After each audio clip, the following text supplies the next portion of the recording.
want to be rude. Welcome in to I Remember My First Time. Oh, don't be nasty, Jacob. Not that first time. Damn it. This is a podcast about cinematic awakenings. I like the sound of that.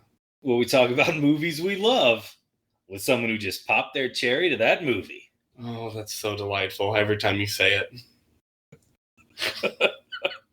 Jacob,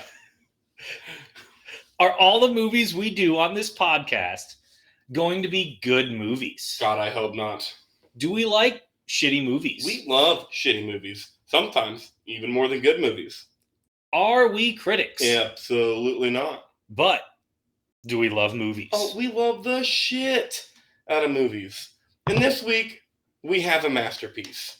It's included among the American Film Institute's 2000 list of the 500 movies nominated for the top 100 funniest American movies. And it's in the Film American Institute 2004 list of 400 movies nominated for the top 100 greatest music in movies for the song Bohemian Rhapsody. That's right, Bohemian fucking Rhapsody's in this song. The 1992 Mike Myers classic, Wayne's World. Excellent! Party on! Jacob, when you order Chinese food, do you always order cream of some young guy? Yeah, and it's fucking delightful. BJ, if you were an ice cream flavor, you would be pralines and dick. Disgusting. I am BJ Leica, and I am not worthy. I am scum. I suck. Joined as always by me, Sphincter Boy Jagabikis. Bing, bing. What a ridiculous insult. Sphincter Boy. But it's incredible. It's so funny. And this week, I think you texted me and you're like, let's do Wayne's World. And I'm like, we can't do Wayne's World. And you're like, why not? And I'm just like, because it's my sister's all-time favorite movie. And if she's not on the pod for it, she will not forgive me. And Victoria, it's your second time on this pod. BJ had an idea on how to introduce you. And I thought it was too weird for me to do it. So today's guest, she has long legs and low self-esteem. Victoria Ekus. Wow. Well, actually, I'm 5'2". My legs are not long, and I'm a bad bitch. I have no self-esteem issues. So yeah, we have Wayne's World. What's our first little thing? We said hi to everybody. BJ, for any loser that's never fucking seen this movie, what did we watch? According to HBO Max, we watched the blockbuster comedy with Mike Myers and Dana Carvey as a pair of Illinois nitwits who take their local cable TV show national. I wish we could have the original summary. I don't know how you do a one-sentence summary for this movie. You got one? I don't have it I own the movie. So of course you do. Naturally. But can you think of a one-sentence summary, two-sentence summary for this movie? I couldn't do it. It's such a wild-ass movie, I wouldn't even know how to describe it.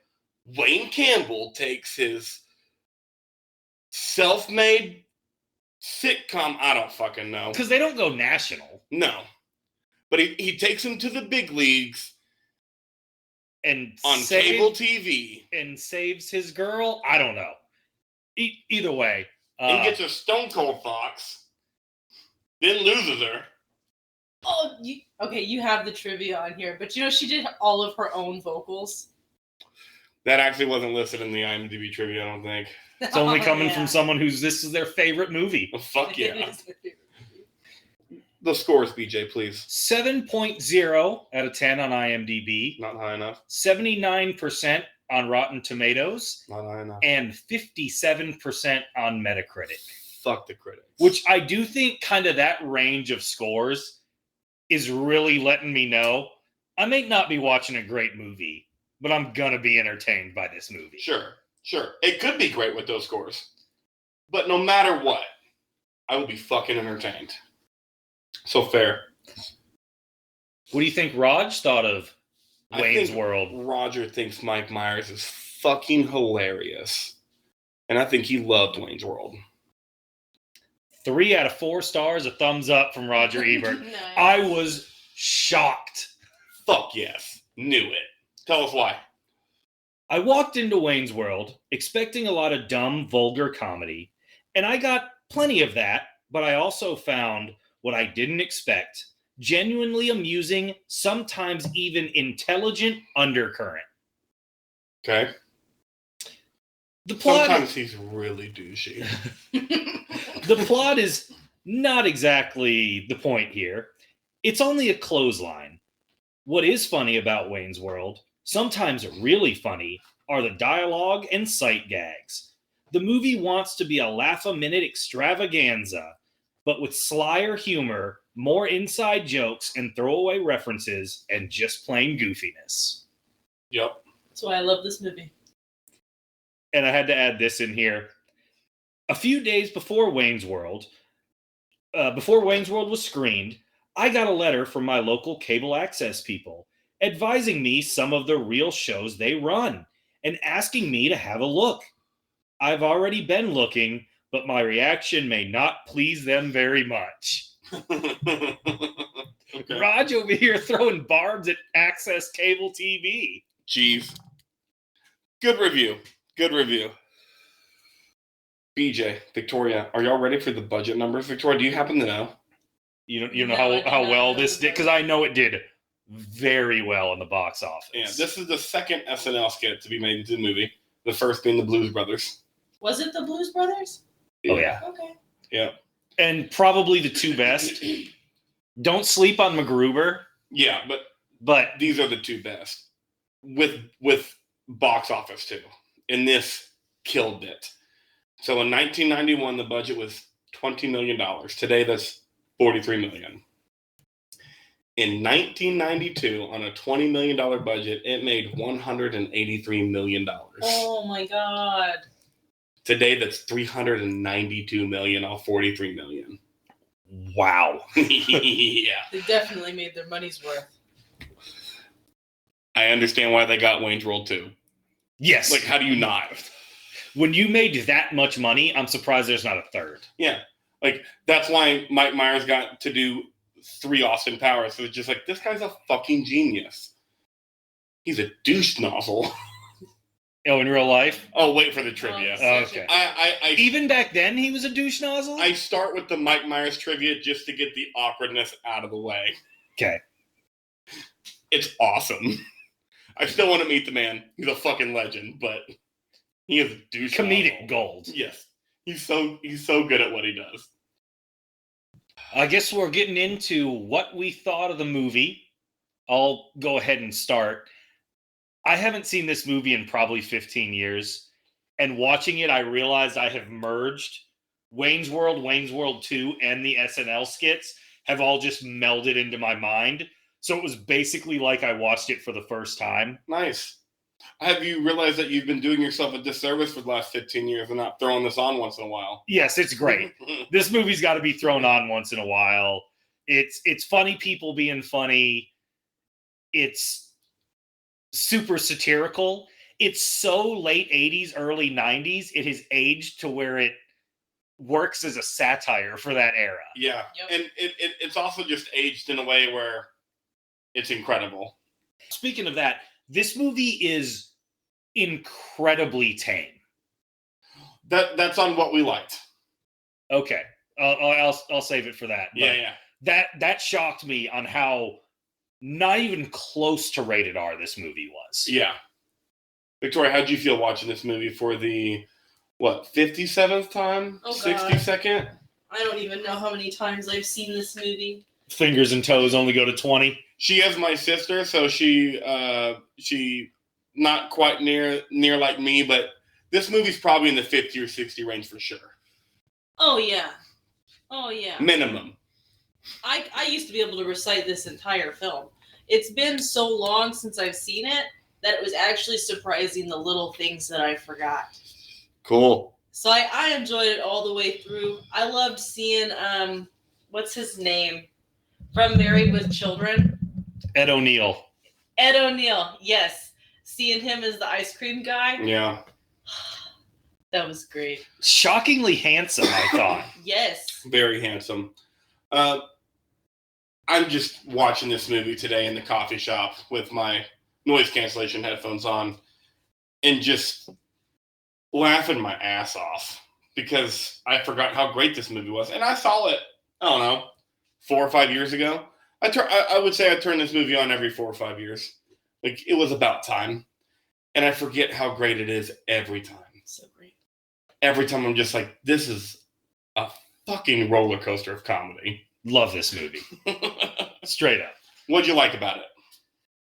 I guess, I already kind of mentioned it, but how very tame it is. Yeah, there's a little, like, awkward masculinity stuff, but, like, it is not even close to an R movie. This movie's damn near PG. I love the sex scene. Just gratuitous sex scene. It's great. That's genius. Mike Myers is so good. This movie definitely stole from The Office. No, The Office stole from this movie. Yeah, that's what I meant to say. The Office took a lot from this movie. Oh, the influences of this movie can be seen all over the fucking place. There's literally a "That's What She Said" joke in this movie. The original "That's What She Said." So good. It's funny people being funny. It's not smart, but it's definitely not stupid. Yep. It knows what it's doing every step of the way. This is what happened when you have a director with a good vision and funny people being funny. Yes. And it's a brisk 93 minutes. Yep. Victoria, what did you like about your favorite movie of all time? How do I even put into words what I like about this movie? I like it from the beginning to the end. When I watch this movie, I am screaming with them. Whoa! Whoa! Tristan's like, Victoria, stop. No. There's one more coming. I love this movie. It's nonstop funny. I love Chris Farley randomly being the security guard in the movie at the Alice Cooper concert. Wow, that security guard was really helpful. Yeah. I just loved how much he was just like, here's everything going on. This is what you need to know to keep the story going. Have Exposition fun. dump. Here we go. It never disappointed me. The romance in the movie was just cheesy enough. Not to mention, I grew up in a pretty conservative household, so when it came to PG-13 movies, this was one I could watch. Yes, yeah. Like I said, it's damn near PG. Oh, it's great. Can you say sphincter in a PG movie? Sphincter says what? What? Yep. And he didn't even get it. He's just like, we'll just let it water off a duck's back. It's fine. Yeah, like Victoria, what do I say? What do I say with what do I like about this movie? Everything. The acting, the comedy, the pacing. Like, it's perfect. It's a perfect movie. What's the longest you go without laughing in this movie? 3 minutes? Yeah. Maybe. Maybe. And I love how they just stop it. Like, what a genius Mike Myers is. Just the Bohemian Rhapsody scene. Stop it right in the middle of the song. Pick up Phil. If you're gonna spew in this. That is not all fitting in the little paper cone cup he brought out. Absolutely not. And then I love when the song gets like really deep. And they're just sitting there like, yup, smiling, cheesing, like, this is fine. We're just going to chill through this part of the song. If you're in a car and that song comes on with 4 people, I don't know how this works, but everyone knows exactly what part to sing. Yep. You could have never met these other 3 people in your life, and y'all will just be on the same page of, oh, I've got this part, you've got that part, okay, we're good. Mm-hmm. We're going to rock the shit out of this song. Is there anything anybody didn't like? I'm going to say first, no, it's a perfect movie. No. Yeah, we have a pessimistic producer and no, a host. I don't know. And a host. I don't know how to quite get this across properly, but this part is what ages the worst. Which a 1992 movie, I assumed it would be the sexism, Okay, or homophobia, or something to that effect. but it wasn't. They use Garth's autism as a joke a little too much, because Garth's straight up autistic. Victoria? Well, I didn't know that Garth was autistic until BJ said that Garth was autistic. And I was like, oh my God.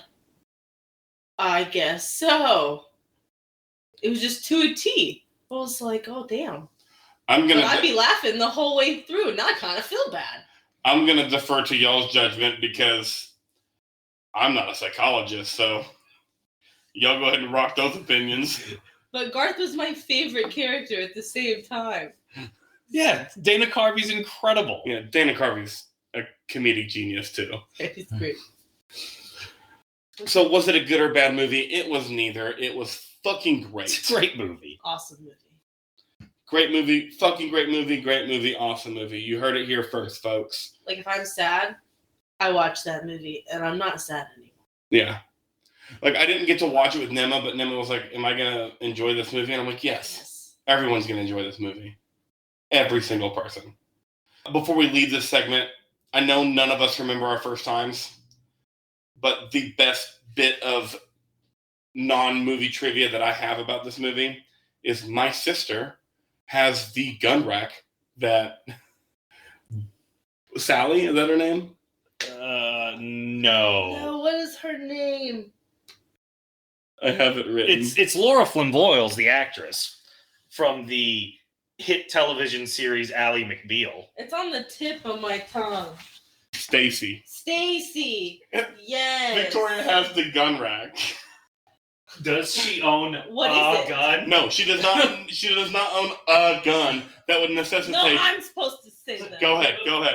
I do, in fact, own a gun rack, but I don't even own a gun, let alone many guns that would necessitate an entire rack. So I don't know what I'm gonna do with a gun rack. I hang it on my wall.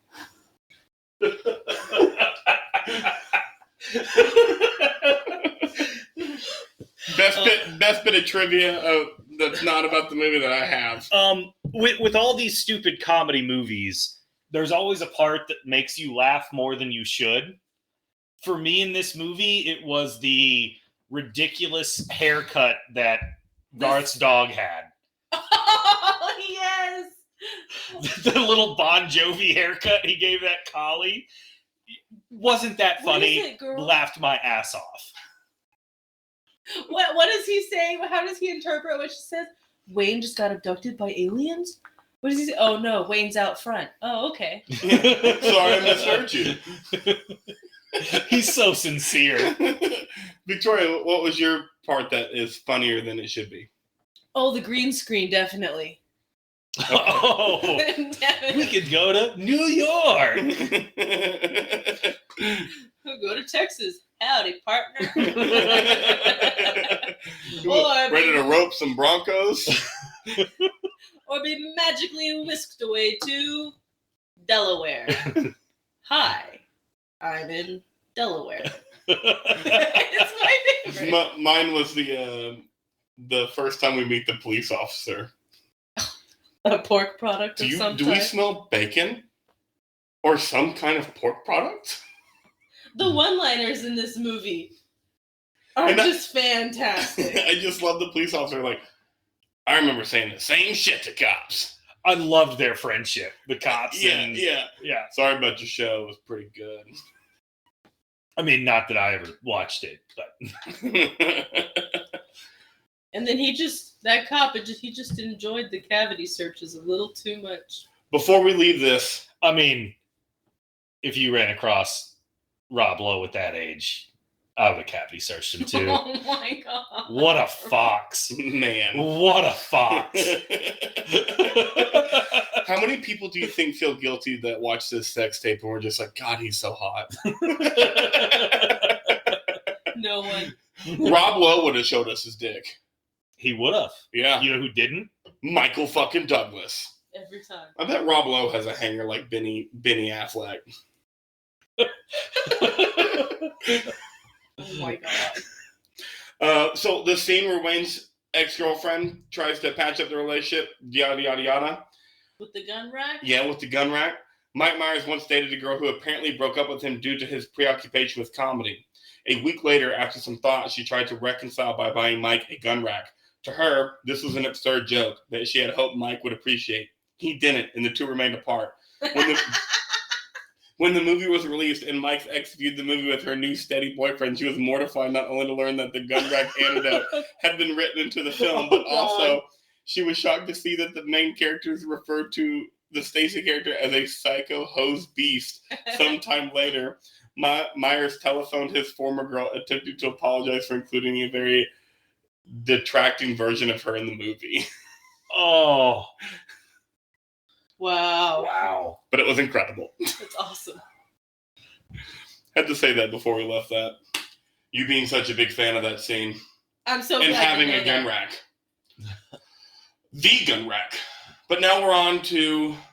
We're getting deep into this movie, So Jacob. deep into this movie. How deep, BJ? I don't know. Balls deep. That's right, because Victoria will say it. Balls fucking deep. My sister. High five! BJ, start us off. Your number 4 favorite scene. The new formatted episode of Wayne's World, where they get Noah from Noah's Arcade. Amazing. Just the look on Mike Myers and Dana Carvey's face when the new theme song plays, they were so fucking pissed. It was incredible. Pissed and confused. Yes. And they played it off so great. This is such a good scene. Garth be like, I guess. Yeah. The producer, I promise you those were not on the cards when I gave it to him. No shit, Of bro. course not. Victoria, anything to add? We're going to go right on. Anything else, BJ? That was the green screen scene, right? No, Okay. because that was That's before when they aired. yeah, that's when they brought on. Because that's my scene. Is that your number 4 scene? Yeah, when they're standing in the room, like just that whole scene. Hey guys, that looks like Wayne's basement, but it's not Wayne's basement. Garth, that was a haiku. I love this is the scene where they do the, why don't we say 2 and 1? You just don't. Garth, stop nodding. I can see you moving your lips. We're all imitating the nod. This is an audio format. No one can see what all 3 of us just did. All 3 of us were dumb enough to do it. My number 4 scene, I don't normally do this, but it's such a small bit. It cracked me up. This is the second thing that cracked me up more than it should have, but it's the sponsor convo. When Rob Lowe's like, you have to do this. And he's like, no, absolutely not. We're not going to do into sponsors, bro. And he's eating a pizza, and then a bag of Doritos. And then Garth is in the Reebok outfit. Full Reebok. He's just like, absolutely. I hate when people just sell out for brands just to make money. Like, is there no integrity anymore? I don't want to talk about it anymore. It's hurting my head. Yeah, Nuprin. Pretty And then- yellow. And then Rob Lowe's just like, well, the choice is yours. And he has a Pepsi. You're right. The choice is mine. And I choose Pepsi. No, this should have made you laugh. Like, this was a legitimately funny scene. Especially how anti-sellout the 90s were. Yeah. And, like, why did we care so much about that in the 90s? Who knows? It's the choice of a new generation. BJ, number 3. Number 3, again, a pretty short scene I have here, but it is Cassandra and Wayne on the roof. Yes! When Wayne wins her over speaking Cantonese, and his girlfriend showing up is so hilarious. She's trying so hard to make him jealous, and he could not give a single shit. Not one. No. And then she falls through the roof. Well, and then they Wait, have I'm not gonna laugh when someone falls through a roof. the little giggle. She was great. She was. I have caught this before, but I didn't realize how funny it was supposed to be. Did y'all notice that the subtitles kept going and they were just sitting there and Wayne was awkward as the subtitles kept going? For a good 15 seconds. Or how deep the conversation was that they were actually having. It's a play on foreign films where long streams of speech are accompanied by ridiculous minute concise subtitles. Yeah, they're parodying everything in this movie. Everything's a parody. Yes. Victoria, your third favorite scene. My third favorite scene is the Mr. Gadget scene. When Rob Lowe goes to talk to Garth about having Noah, his own weekly segment on there, and he's like, "We fear change." And the hand starts moving. That's when I knew he was autistic. That's the exact scene where I was like, oh shit, Garth is autistic. How did I not notice this? Do you think they knew when they were making the character? No. No, I don't think autism was nearly as known as it is now. Okay. Because he was just his awkward friend. He was the awkward introvert, and Wayne was the creative, the leader. Extrovert. Yeah. My number 3 scene is the finale. I knew it was coming. It was so funny. The Sharks we get record. a Scooby-Doo shout out here. I know. It's so good. Rob Lowe, I forgot how it did it too. I forgot, and I was just like, there's no way it ends this way. Rob Lowe just being like, I knew you were small time. And then it just fucking goes up in flames. All shit's fucked. And I'm just like, wait, no. No. And then Mike Myers comes, as if you think we let the movie end like that. Chill. Right. Chill. How about the Scooby-Doo ending? I love that they just had Mike Myers and Dana Carvey making the diddly sound. And then they ended it with a mega happy ending where we're okay with homosexuality and Rob Lowe learned his lesson and it's worked out for everybody. She got a 6-record deal. 6 records! And off of one song! And then he ends it, the last line of the whole movie. Isn't it great that we're all better people? Boom. End. Incredible. It's perfect. Your second favorite scene, BJ? Second favorite scene, I'm not really sure how to break it down. So I'm just taking the whole beginning from the start of this movie through the nightclub scene when he first meets Cassandra. Because the opening of this movie tells you everything you need to know. That's your number 2 scene? Yeah. That's half of my number 1 scene. Okay. So I'll talk about the first part of the scene and then the second part of the scene on my turn on number 1. So keep going. Yeah, so Bohemian Rhapsody. Mm-hmm. They go out, they help his drunk buddy. You can tell, like, these are actual good dudes. And especially in comedies now, so many of the lead characters are shitholes. Mm-hmm. And these guys are idiots, don't get me wrong. But they mean well. They're good people. My name's Wayne Campbell, and yeah, I know, I still live with my parents, but I know how to party. I have an extensive collection of name tags and hairnets. Same, bro. Same. It's just like, and one day I'd like to do Wayne's World and actually get paid for it. And it might happen, and pigs might fly out of my butt. Did you feel the podcast did you just replace Wayne's World with I remember my first time during that scene? Yeah, pigs might fly out of my butt. This is my best friend, Garth. Love this scene. It's so good. I take it a bit further past the whatever, but we'll get to it. Victoria, your second favorite. My second favorite scene is the suck cut scene. Yes. Oh, yeah. Just sit You're there. taking my will to live. Oh, the humanity. Just sit there. He's going to put that thing on your melon. Also, the David Wallace suck it. Suck it. Suck it. Again, The Office stole from Wayne's World. Yep. Oh, shit. Yep. That just happened. You just had that epiphany. Hang on. What if Wayne becomes Michael Scott? Nah, Nope. no way. Okay. No way. It didn't fit. No. What were we talking about?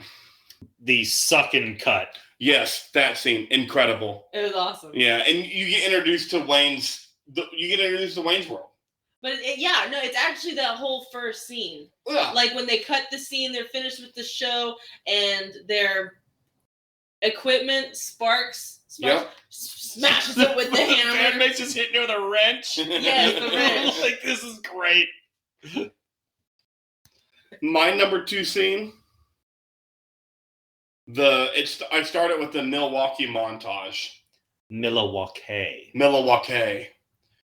The montage is incredible, and then you're just like, wait, we got backstage tickets to Alice Cooper. What are we doing? And then the Alice Cooper show and how incredible that is. Oh, it was awesome. And then backstage pass. Alice Cooper is so funny in this scene. He's so good in this scene. In fact, his knowledge of the Native Americans, I thought was great. They're like, oh yeah, that. Yeah. Your number 1 scene, BJ. It is. I have it as Wayne and Garth visit Milwaukee, Algonquin for the good land. My number 2. It's so good. The Twizzlers in the car. It makes me laugh. I'm not going to apologize for it. It makes me laugh. There's a montage in this scene. Yeah, you finally picked the montage. It's been weeks. Yeah, it's the montage in there. And like I said, Alice Cooper, there's no reason he should be as funny as he is in this scene. No. He is not an actor. He is not doing anything crazy, goofy. He is stone-faced, deadpan, and it's hilarious. Yes. It's so good. We're not worthy. We're scum. We suck. And he's just like, I know. Victoria. Just in his makeup, Milwaukee is also the only major city in the United States to elect 3 socialist mayors. And I was like, fuck yeah. Fuck yeah. Victoria, your number 1 scene. It's so hard to pick a number 1 scene because I love everything in this movie. My honorable mentions outside of the Mount Rushmore is the rest of it. Because so yours is a true Mount Rushmore, where there's no one better than the other one. Well, no, because actually I think we've talked about a lot of the best scenes in the movie. Okay. My only other favorite scene in the movie is the Bugs Bunny plane scene when they're sitting out on the car overlooking the planes, and Garth's like, do you ever look at Bugs Bunny dressed up as a woman? What did he say? And think she's were you hot? ever attracted to Bugs Bunny dressed up like a woman? No. Yeah, me neither. The plane that flies over Wayne and Garth is actually only a 4-foot long model. What? I love when movies do shit like that. Ben Affleck was about a quarter of the way to that 4-foot long model. Ba-boom! Jeez.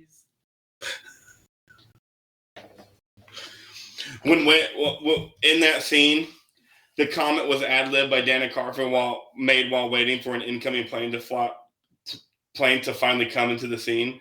Myers was laughing at something else Dana had said at another time during the same scene, and the director decided to edit Mike's laugh after the Bugs Bunny joke because it looked better than a fake laugh. How did he not laugh at that? I don't know. Well, no, he did laugh. I mean, no, it was a fake laugh. Okay, yeah. So he didn't laugh. Yeah, no, because I thought the laugh was fantastic. Because it's kind of what made it. And the laugh was genuine. It was just a different joke. Yeah. I love how they start to argue, and Garth is all like yelling at him, saying and you can't hear a word. Oh, that's the other plane scene. That's the other plane scene? That's the other plane You can scene. lie, cheat, and steal. We call it the Eddie Guerrero on this podcast. Yep, you can combine both those scenes if you want to. Okay. Yeah. Yeah. You just Eddie Guerrero this bitch. Woo! I lie, I steal, I cheat. Yeah. No, but the one-liners throughout the entire film is what get me. Like in my notes, that's mainly what I have. Squeeze me, baking powder, stairway denied. The forbidden riff. The may I help you riff. It's not the same one, but no, I liked they're two different No, ones. yeah. My number one, we've already talked about it. The whole intro to Wayne's World, Wayne's intro to himself, Bohemian Rhapsody, the metal scene, and I end it with the first donut scene. It's my lie, steal, and cheat scene because I take it through the donut shop. Because I feel like that sets up the whole movie. We know about the girlfriend. We know about everything going down. So, and the donut shop's just amazing. It is.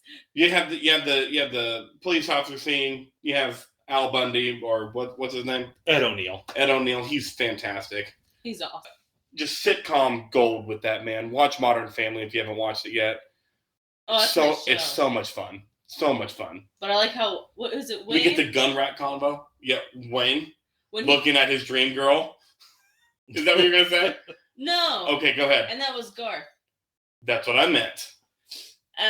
No, when Wayne comes up and he's all like, "Hey, only me and Garth get to talk to the camera." Yes. and then Garth's like, I don't have anything to say. What's over there? Because wasn't Al Bundy admitting to killing a man to Yes. the camera? Yes. Okay. Yeah, that's what he was doing. Yeah. Oh, I love when he's talking to the guy sitting at the bar. He's like, "I've got a pink slip. You know what that makes me want to do?" "Yeah, I know what that makes you want to do." I just wanted to file a complaint with the union. I'm gonna run through just scenes that we didn't touch real quick. If I don't say it, you can say it before we move on. The Foxy Lady scene when Garth is in his head doing Foxy Lady dance, incredible. The Mike Myers modeling scene when he pulls his underwear like a thong, Oh, Marilyn Hilarious. Monroe. so good. Birthday, Mr. President. The Rob Lowe's house and Rob Lowe's house was hard for me to leave off. I can't believe no one had it on theirs. me either. Garth rummaging through his things, pulling out a box of condoms. Just for her pleasure. The street hockey scene. Oh yes! Game on! Game Car! on! Stacy running into the car. So good. She had some speed on that bike when she hit that car. Oh, good Mount Rushmore.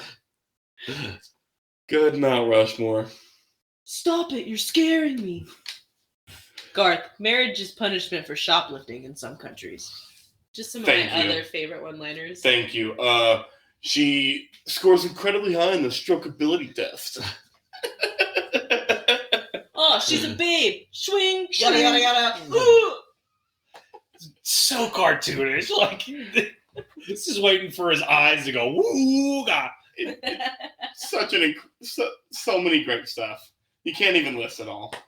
So many great stuff. So many great stuff. But we did list it all, God damn it. We just went through and listed it all. And the best part of this movie is that it's based off an SNL skit.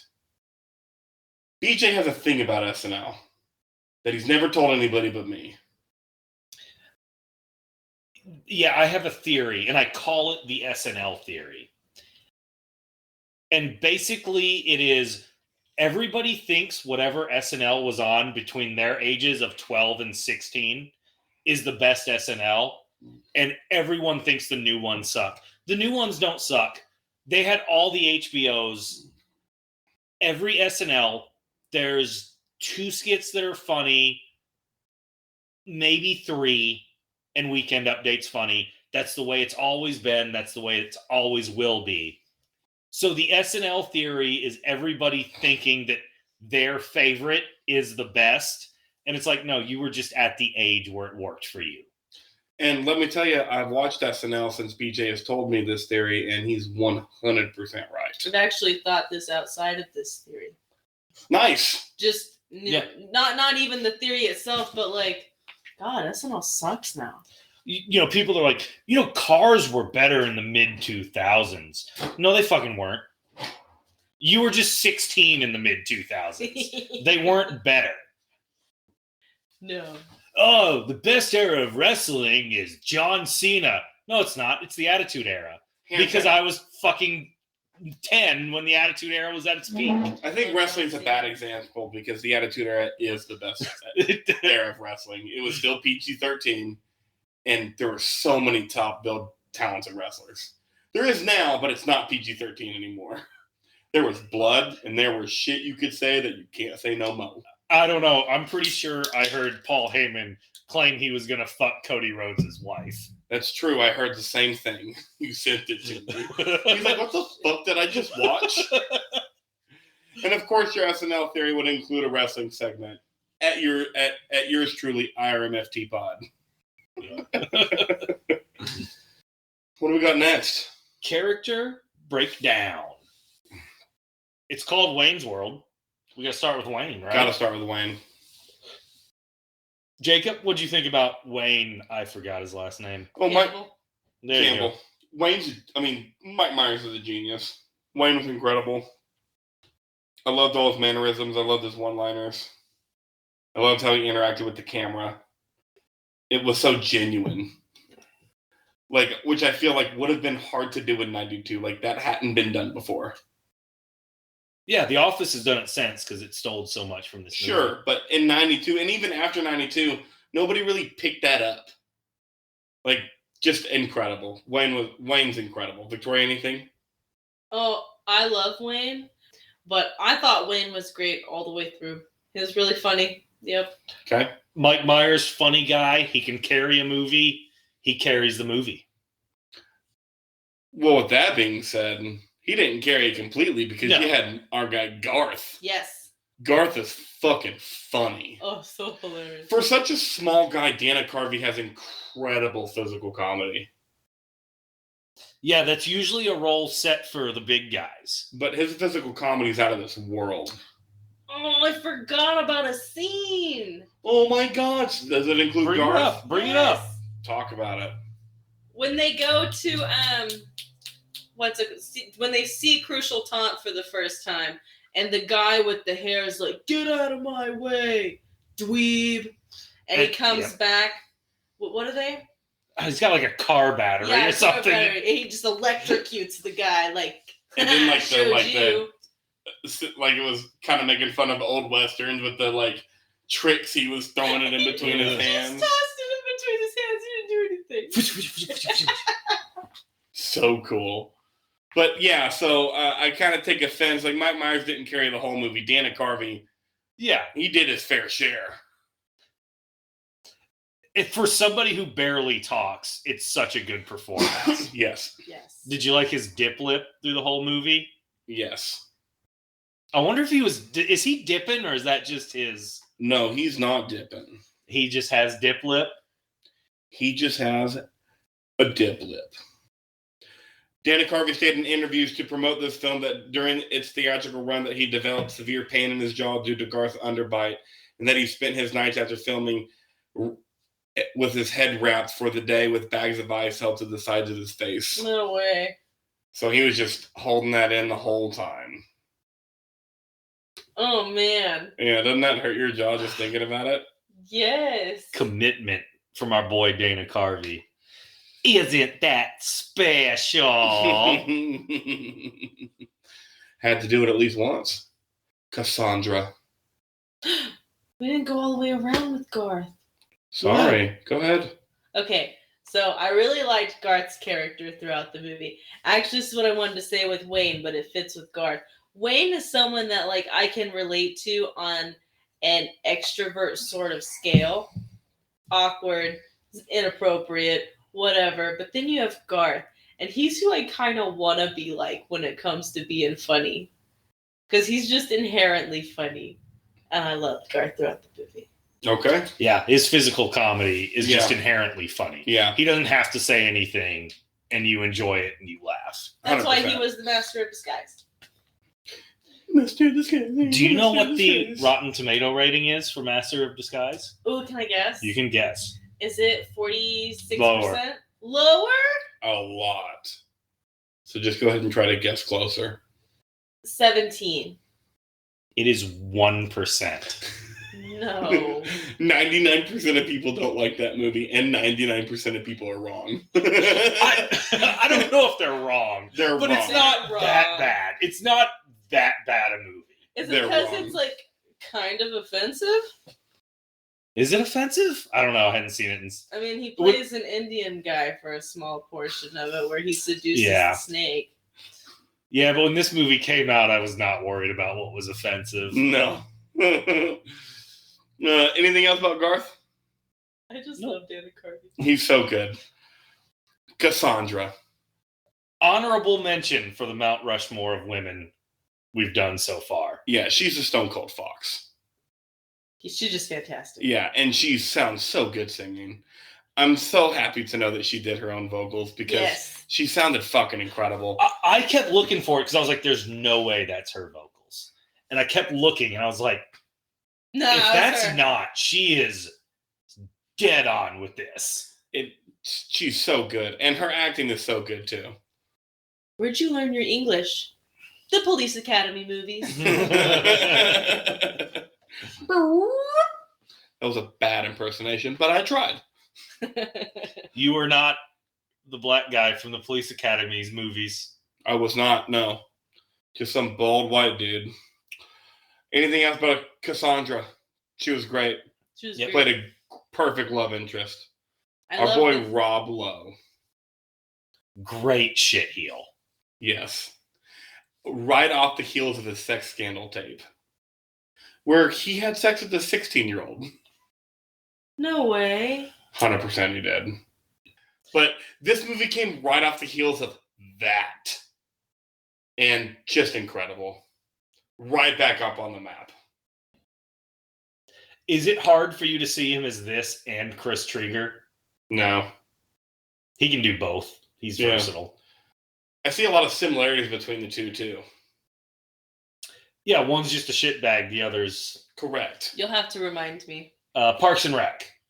Oh, actually, watching Parks and Rec and seeing Rob Lowe, I was like, that's not okay. My favorite thing about Rob Lowe is when he went to I don't know, I think it was an LA Rams, were playing somebody. And he's sitting in the stands and the camera pans to him. And he's got a black hat that has the NFL logo on it. No teams or anything, just an NFL hat. Football. He's sitting there saying, I just hope both teams have fun. And that's my favorite thing about Rob Lowe. I really like whenever he's talking to Noah Vanderhoff and selling the show before he even owns it. Oh, yeah. And he's like, I'll have to think about this. Yeah, sure, of course. Wouldn't happen any other way. Great salesman. Oh, amazing. And whenever he's talking to them out to dinner, trying to get them to sign the contracts, he just like, the way that he says things. The line, we're between lawyers right now, I laughed. I laughed. I don't know what you want from me. I laughed. Oh, it's another good Garth scene. Yes. And he's making the camera go down. Look, come with me down here.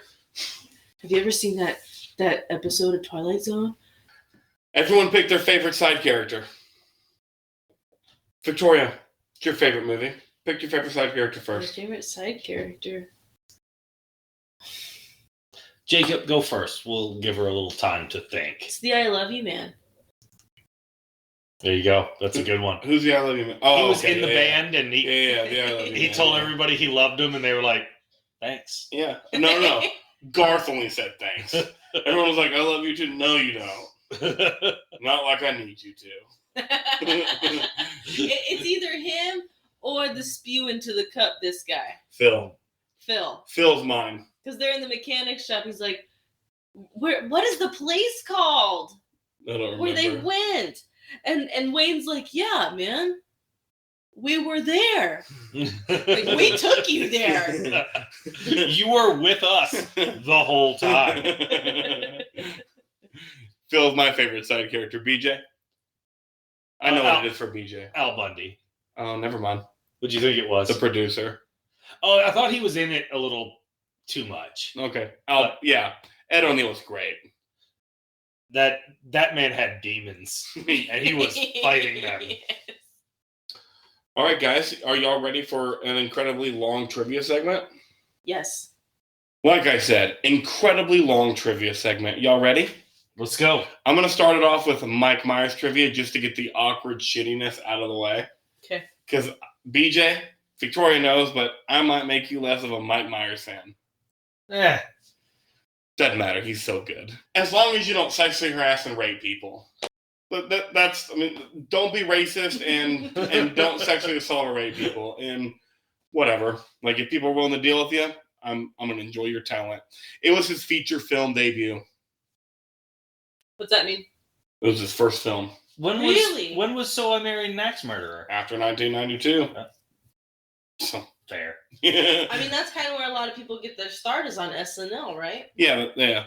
So that makes sense. Yeah, but usually while they're on SNL, they'll get some sort of side character movie. Yeah, or even like a kind of a cameo 3 or 4 scenes. Like Chris Farley was in this movie. This was his film debut, too. Really? 2 different film debuts. One's the star, one's the security guard for 45 seconds. That's awesome. Mike Myers wanted the film to be about a local cable access show because hosting one was a lifelong dream of his. In 92, he explained that he never had one in real life because, quote, I couldn't get around to filling out the forms and stuff. I get that. I get that. Mike Myers originally didn't want to share the limelight with Dana Carvey. Myers had originally developed the Wayne character as a solo character while performing with Second City. But when Mike joined SNL, in order to get the sketch off the ground, he needed to pair up with an already established cast member. So the character of Garth was added to Saturday Night Live. At the time, Carvey was arguably the bigger star. Yeah, no, this is a better movie with Garth. Flat out. In the 1992 book, Wayne's World Extreme Close-Up, which recapped sketches and previewed the movie, Wayne's profile lists his occupation as International Man of Mystery and sex. And for sex, it says, yes, please, suggesting that Mike Myers had Austin Powers' International Man of Mystery in his mind back then, which didn't come out until 97. That's awesome. Wayne opening... That movie meant a lot to my childhood. Yeah, International Man of Mystery, same. Wayne, I saw International Man of Mystery before I saw any James Bond movie. Me too. Wayne opening a door, which, speaking of James Bond, Wayne opening a door which shows spies training, which Wayne says, quote, I just always wanted to open a door to a room where people were being trained like in James Bond movies. Foreshadows Myers' spy spoof, Austin Powers' International Man of Mystery, which is a parody of James Bond films. Can't believe we didn't mention that. Because we're not doing Austin Powers. Baby. No, I'm talking about that scene. Oh, yeah. Fair. Mike Myers said filming was a blur because his father's health was dwindling at the same time. I remember finishing the film, then I remember my dad dying. He said in an interview in 2013. What a bummer. That sucks. Your film debut, too. Damn. Mike Myers and director Penelope Spheris argued over the final cut of the film. Myers then blocked Spheris from directing the 93 sequel. What? This is where it gets really, really okay, good. That's petty. I can appreciate pettiness. Yes. We're going to continue, though. Mike Myers rewrote the script for Wayne's World so many times that director Spheris had to institute a new rule to him. If you give me something new, it has to be 24 hours before, because if the prop guys have to get a gun rack in 10 minutes, that's not going to work. I mean, she's right. According to director Penelope Spheris, Mike Myers was a nightmare to work with, and that she... Well, yeah, because he didn't hire you on the second one. No, this is... I don't know, whatever, but just wait, BJ. Quote, she hated that bastard for years. Quote, for example, he arrived on set one day to discover that the snack table only had butter and not margarine for his bagel. Myers, who suffers from low blood sugar, became enraged, flipped the table over, stormed off the set, and did not come out of his trailer for hours. She assigned her daughter to be his assistant. Spheris told Entertainment Weekly, quote, he, Myers, was emotionally needy and got more difficult as the shoot went along. You should have heard him bitching when I was trying to do that Bohemian Rhapsody scene. Quote, I can't move my neck like that. Why do we have to do this so many times? No one is going to laugh at that. Quote, to this day, I have this image of my daughter sitting on this little cooler looking at me like, Mom, I fucking hate you. However, Spheris and Myers have reconciled since. In 2008, she revealed that after seeing him in Austin Powers' International Man of Mystery, she was so impressed that she thought, quote, I forgive you, Mike. You can be moody. You can be a jerk. You can be the things that others of us can't be because you are profoundly talented, and I forgive you, quote. All right, I got the defense. One, he's got low blood sugar. He was hungry. He was hangry. Give the man a break. He was hangry. Flipping a table over to be hangry? Dying. Yeah, that was the next part. Flipping a table over to be angry, though? It's a bagel. Put cream cheese on it. Why the fuck are you putting butter on a bagel? What the fuck is that? That's some Southern man shit right there, done by a Canadian. It's a bagel. Put cream cheese on it, you fucking hoser. All right, so Bohemian Rhapsody trivia. And his dad was dying. Give him a break. His dad was literally dying. Like, became during the filming of this You movie. don't have to be an insufferable douche. My mom almost died last year, and I never treated anybody like shit. Wow. Almost. That's true. I did. I 100% treated people like shit, said Victoria. Bohemian Rhapsody trivia. And this trivia makes this I don't know why I tried to say that word, I never can. The trivia that I just said kind of me a little fuzzy with the Bohemian Rhapsody scene.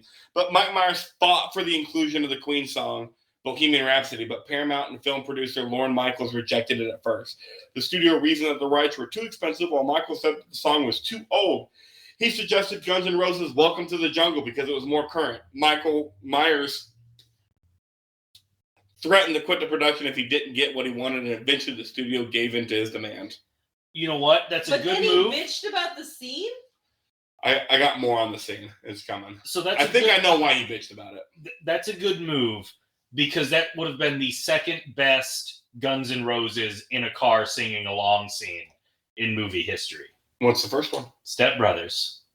It's true. She's got eyes that it seems to me reminds me of childhood. I can't believe I paid for memory. this. $1,200 a week. And you sound like a flat fucking pig. As a bright blue sky. All right, I'm going to come in with a solo. I'm going to save the song. And I can see how I love that character and Ben Wyatt being so different. Yes.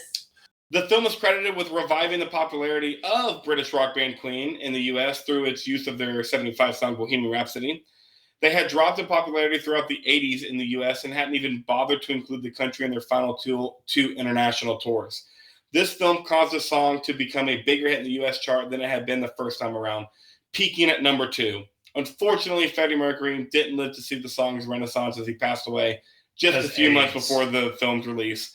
However, according to the guitarist Brian May, Mercury did give permission for the song to be used and saw the clips while he was close to death because Mike Myers had sent him a tape because he wanted him to see it. That shit gave me goosebumps. Me too. Mike Myers appears in Bohemian Rhapsody, the 2018 movie, as EMI executive who refuses to air Bohemian Rhapsody because it's too long and kids need a song that they can bang their heads to in a car.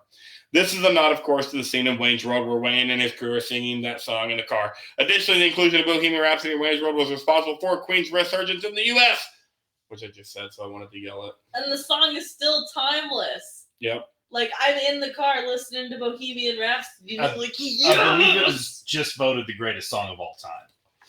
I mean, it's the song that if I'm going out to karaoke, I will do other songs, but I will be doing that one. That one. You're doing a 7-minute song on karaoke? 100%. Fuck you. I don't care. Fuck you, man. I don't care. I'd be there. I'd watch. I take someone up there with me. It's never just me. So karaoke bars should just do that where they get like 10 people on the stage for that. Because like I said, everyone knows what part they're supposed to sing. Yep. Regular music trivia, rock singer and actor Meatloaf makes a cameo as Tiny, the bouncer outside a Gasworks heavy metal nightclub. I would do anything for love, but I won't do that. As any music store employee in the 70s will attest, it was extremely common for young guitarists to go to music stores to try out an instrument and then use that as an excuse to try to impress others by playing the intro section to Led Zeppelin's Stairway to Heaven. Hearing this a couple dozen times every Saturday became a true test of patience, hence the sign, no Stairway to Heaven. Stairway denied. It's the forbidden riff. You can't do it. The Stairway to Heaven guitar riff was changed for the international cable and videotape releases to a generic riff because of disputes in obtaining rights to the first 5 notes of the song, which appear only in the U.S. theatrical releases. What? Yup. A teaser trailer for the film was released in November of 91, preceding the Addams Family movie, where Wayne and Garth sing the Addams Family theme song in a graveyard set of that movie. What? I want to see that I want to see that so bad. You know what? Bring him back on Wednesday. The show Wednesday. Yep. Bring Garth and Wayne to it. That would be incredible. They did do a skit for it a few years ago where they featured Winter's Bone. Oh, did they? Yeah. That's cool. Alice Cooper came to set under the impression that he would perform musically for the film with only one line. Upon arrival, he was surprised to be handed an entire monologue to memorize and shot with a small amount of time to do so. However, Cooper is known to be a history buff outside of his music career and fucking nailed it. Hell of a golfer, too. Of course you would know that. The scene with Alice Cooper singing Feed My Frankenstein was to feature more musicians that were on the recording of the song. Cassandra Peterson, who was part of the backing vocals, and Nikki Sixx, who plays the bass on the track, were asked to be in the scene, but couldn't make it due to scheduling conflicts. The guitarist Joe Santorini and Steve Vai were scheduled to appear, but couldn't make it in the last minute due to flight difficulties. So, that would have been cool, but it wasn't. Dana Carvey trivia. He did his own drum playing in the music shop scene. The drum scene? Really? That was so good. It was so good. It lasts 36 seconds. It was so good. I didn't know that was Carvey. Dana Carvey modeled Garth after his brother Brad. Dana, your brother's autistic. The character of Garth was barely in the original script. Dana Carvey would add more to his character in the script, only to find that Mike Myers would then take his ideas out. This caused Dana to quit the movie just weeks before shooting. He had to be convinced to come back, which obviously he did, but Dana would return only if Mike agreed to 2 conditions. He wanted free reign to ad-lib on set and to contribute to the development of his character, which Mike agreed to both. Yeah, they're both improv guys. For real? What? What do you mean? That's pretty cool. Yeah. Like in filming, what he was doing was only half scripted? That's very common. The writers on The Office said after season 2, they barely wrote anything for Steve Carell. Because they were like, why? He's going to come up with something better than we do. That's awesome. Yeah. I knew that about The Office, but I didn't know that about Wayne's World. It is the only Saturday Night Live spinoff movie to date that has grossed over $100 million. Blues Brothers didn't? It says, in this trivia, it says, including Blues Brothers. You want to do the MacGruber podcast? Hell yes. MacGruber! Party time! I'm just kidding. No. It kind of worked. Fuck you. Excellent! Mike Myers said in 2013 that he didn't think including Terminator 2 Judgment Day reference would be funny, but that people went shithouse over it. It's a great comedic bit. Incredible. I'm glad we didn't talk about it till just now, so I could be. Oh wait, no, we did talk about it. No, we didn't, because I wanted to be one to talk about it during the Terminator 2 parody scene that has Robert Patrick reprising his role as a T-1000. The song "Time Machine" can be heard in the background. This song comes from the 1992 Black Sabbath album Dehumanizer, which featured a painted image of a Terminator endoskeleton disguised in a Grim Reaper costume. Which I had to put that in there. Dope album That's cover. incredible. That's a dope album cover, and I'm a fucking metalhead, and Ozzy's the Prince of fucking Darkness. There was also, and I didn't bring this up because It fit perfect here. Victoria, What? there was another reference to the Terminator franchise with Garth building a robot that was presumably programmed to kill Benjamin Oliver. What? No. That's I what it says. refuse to believe that. That's what it says. Wait, so the Mr. Gadget scene wasn't a Mr. Gadget scene? No. It was a Terminator reference because he was apparently building him to kill Benjamin. Huh. But I didn't look anything past I trivia, definitely so. thought with like the helmet and everything, it was. The Gasworks bar in the movie is based on a heavy metal bar in Toronto named the Gasworks, which closed in '93. Gasworks. When Wayne is interviewing the sponsor that played by Brian Doyle Murray, he writes on the back of his index card, "This man has no penis." This may be an in-joke alluding to Ghostbusters when Bill Murray, who is the brother of the actor, says this man has no dick. Brian Doyle Murray and Bill Murray are brothers? Yeah. It makes. I'm a perfect sense. dumbass for not realizing that until just now, aren't I? I didn't realize it until I read the trivia. They look so much alike. Don't too. they? It's so obvious. Yep. We're all dumb. Yep. Rob Lowe has said he discovered his hetero untapped gift for comedy after meeting Mike Myers, who would later cast him in the Austin Powers sequels. The film is credited with reviving his career following the sex tape scandal, which we talked about earlier. Garth's dream woman, played by Donna Dixon, has been Dan Aykroyd's wife since 1983. Dan Aykroyd landed that? Yeah. I mean, I outkicked my coverage, but damn. Although Cassandra is Cantonese, Tia Carey, the actress, is Hawaiian. Cantonese. Thank you, Victoria. I'm just a dumb, ignorant, white male American. So I appreciate you correcting me. You're welcome. When they filmed the scene which Wayne and Cassandra talk in Cantonese, thank you. Tia Carey had no idea what Mike Myers was saying, and I thought that was funny. Yeah, that's a good trivia. Wait, she's Hawaiian? Yeah, she's Hawaiian. Or Polynesian. Did you say Hawaiian or I Polynesian? said Hawaiian. Okay. When Wayne is seen lying with Cassandra on top of her bed in his underwear, he is not wearing his hat. It is the only scene in which Wayne is seen without wearing his hat. I never noticed that. Yep. Wayne's World hat. Yep. He's wearing a hat for his own show. I have that hat, by the way. Of course you do. You have the gun rack. I figured you had the hat. When Wayne is lying in bed with Cassandra, he asks her if she'll still love him during his hanging with Rav Shankar phase and his bloated purple dead on a toilet phase. The Beatles and Elvis. The Ravi Shankar phase refers to George Harrison, who met the famed Indian sitar player in the mid-1960s and became good friends with the artist, eventually bringing an Indian influence into the Beatles albums Rubber Soul, Revolver, and Sgt. Pepper's Lonely Hearts Club Band.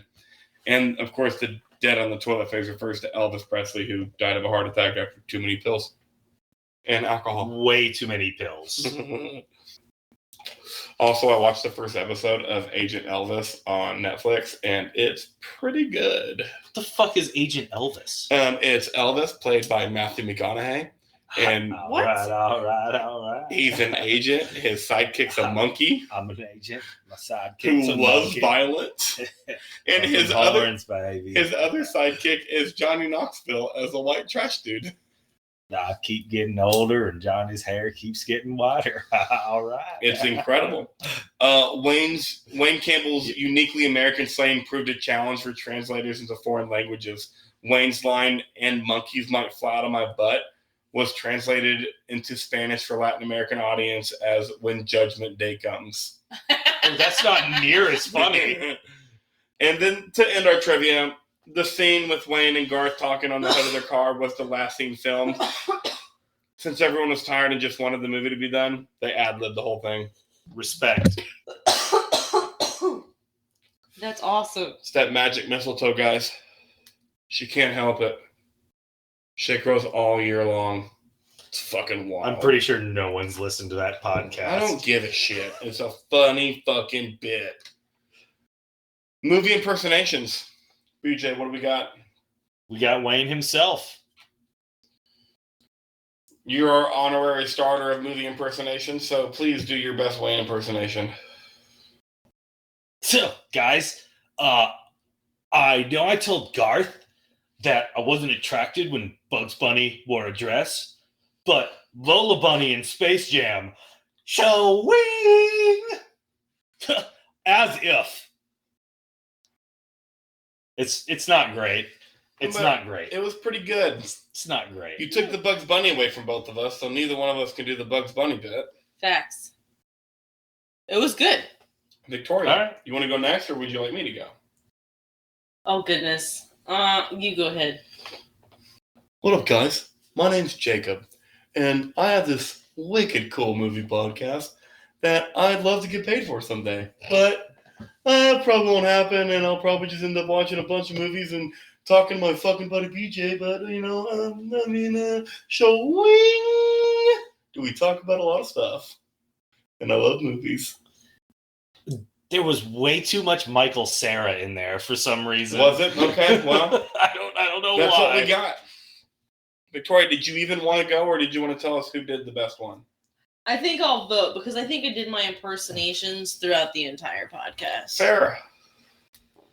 Because trying to do it off the bat, it just won't be any good. That's okay. And I did my quote early on of the gun rack. Yeah.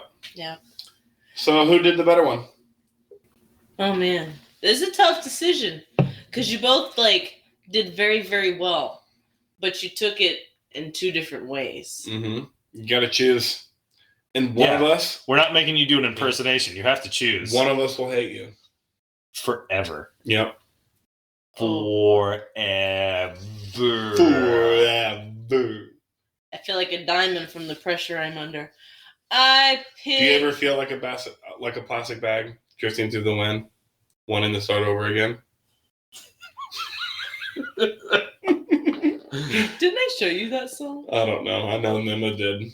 So I don't know who did it first. Who did it better, Victoria? I guess you did. Good game. Good game. And now BJ hates you. Final thoughts on the movie in general. BJ, your rating of the movie. It's a great movie. It ages really well. You can show this to an 8-year-old kid. Mm-hmm. Satiring everything. Well done. Great movie. 8.9. Okay.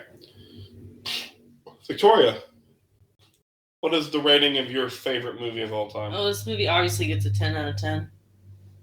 I enjoy it the entire time. I laugh throughout the whole thing. I love all of the characters in the film. And just makes me laugh, and I like to show it to everybody I know. Or watch it with them. Preferably the second one. If you've never seen this movie before. Still no? Depends on the person. Absolutely. This movie also gets a 10 out of 10 for me. It's I've said it 3 or 4 times in this podcast. It's a perfect fucking movie. It's incredible. We don't get scores higher than that here. No. 2 10s and an 8.8, 8.9? 8.9. Yeah. 8.9. Should they remake this? The answer is no. No. I don't even know, what would the 2023 version of this movie be? Something with TikTok. Something with a podcast. Something with a YouTube channel. Hang on, now I'm thinking they should remake this. A wannabe YouTuber, something randomly goes viral, and he's a nitwit and trying to capitalize on it? Come on. You don't want to see that? I think there's a lot of that Not already. exactly like this movie, but... I don't know. I feel like I watch that on social media anyways. I don't need a movie for it. Okay. And that. So but if it were done as a comedy? I don't know.